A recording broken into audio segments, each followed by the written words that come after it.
Hello नमस्कार दोस्तों, general studies Hindi में आपका स्वागत है। इस वीडियो में हम जानेंगे आकाशीय बिजली क्या है, यह क्यों गिरती है और इसके क्या क्या बचाव है। वेरी इंपॉर्टेंट वीडियो है, पूरा देखना और इस वीडियो को लाइक करके चैनल को सब्सक्राइब जरूर कर देना। सबसे पहले तो हम ये जान लेते हैं कि आकाशीय बिजली गिरती क्यों है। जब आसमान में धनात्मक और ऋणात्मक आवेशित बादल उमड़ते घुमड़ते हुए जब एक दूसरे के पास आ जाते हैं तो घर्षण से उच्च शक्ति की बिजली उत्पन्न होती है। यानी जब दो बादल आपस में रगड़ाते हैं तो उससे वो दोनों आवेशित हो जाते हैं, इससे उच्च शक्ति की बिजली बनती है। यानी आपको पता है आवेश प्रवाह की दर को ही धारा कहते हैं। यानी इससे उच्च आवेश का करंट उत्पन्न होता है और ये सीधा पृथ्वी की तरफ आता है। यहाँ पर आप देख पाओगे जब आसमान में बादल उड़ते रहते हैं तो वो दो बादल एक दूसरे से आपस में रगड़ खाते हैं, इसकी वजह से वो चार्ज हो जाते हैं और यही चार्ज जब आपस में टकराते हैं तो उच्च शक्ति की बिजली बनेगी और ये सीधी पृथ्वी की तरफ आती है। इस वजह से बिजली गिरती है। अब आपने ये भी देखा होगा कि बिजली चमकने के बाद ही बादल क्यों गरजते हैं, क्योंकि मैं आपको बता दूं जो प्रकाश की गति है वह ध्वनि की अपेक्षा काफ़ी तेज होती है। इस वजह से प्रकाश जल्दी पहुंच जाता है पृथ्वी तक और ध्वनि जो है वो बाद में पहुंचती है। प्रकाश की चाल बहुत अधिक होती है, लगभग 3 लाख किलोमीटर प्रति सेकंड, और ध्वनि की जो गति है वो 333 मीटर प्रति सेकंड होती है।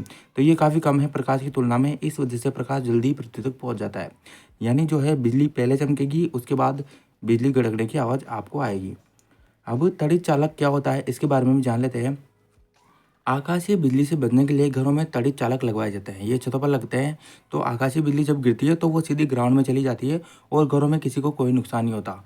तो जो तड़ित चालक है वो इसीलिए लगाए जाते हैं आकाशीय बिजली से बचने के लिए, ठीक है, घरों में लगवाया जाता है, ये आपको ध्यान रखना है। अब इसके अलावा आकाशीय बिजली से बचने के क्या क्या उपाय हैं वो भी जानना अति महत्वपूर्ण है। देखो, बिजली चमकते समय वृक्ष के नीचे आपको खड़े नहीं होना है, क्योंकि वृक्ष पर गिरने की संभावना अधिक है जमीन पर गिरने की अपेक्षा।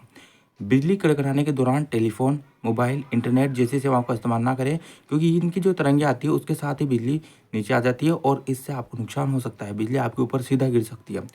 अपने आसपास ऐसी कोई चीज़ या वस्तु न रखें जो बिजली की सुचालक हो, क्योंकि आपको पता है बिजली की सुचालक रखेगी तो उसमें करंट आने की संभावना रहती है। आगे और भी है वो भी जान लेते हैं। अगर आप वाहन में सफ़र कर रहे हो तो बाहर नहीं निकले, ठीक है, अंदर ही रहें। बाहर ज़्यादा संभावना है बिजली गिरने की, अंदर गिरेगी तो वाहन उसको ग्राउंड में ले जाएगा, आपको नुकसान नहीं होगा। बाइक, बिजली या टेलीफोन का खंभा, तार की बाड़ और मशीन आदि से दूर रहे, क्योंकि आपको पता है ये विद्युत की सुचालक होती है, इनमें करंट आता है तो ये आपको नुकसान पहुंचा सकता है अगर इन पर बिजली गिर गई गलती से भी। तालाब और जलाशय से भी आपको दूर रहना है, क्योंकि इनमें भी करंट प्रवाहित होता है, ठीक है। तो ये सारी चीज़ें आपको ध्यान रखनी है बिजली से बचने के लिए। यहाँ पर अंत इस वीडियो का लाइक और सब्सक्राइब करना बिल्कुल मत भूलना, ठीक है। इस चैनल पर बहुत सारी वीडियोज़ अवेलेबल है, आपको सबको देखना है और इसको सपोर्ट करना है। जय हिंद, जय भारत।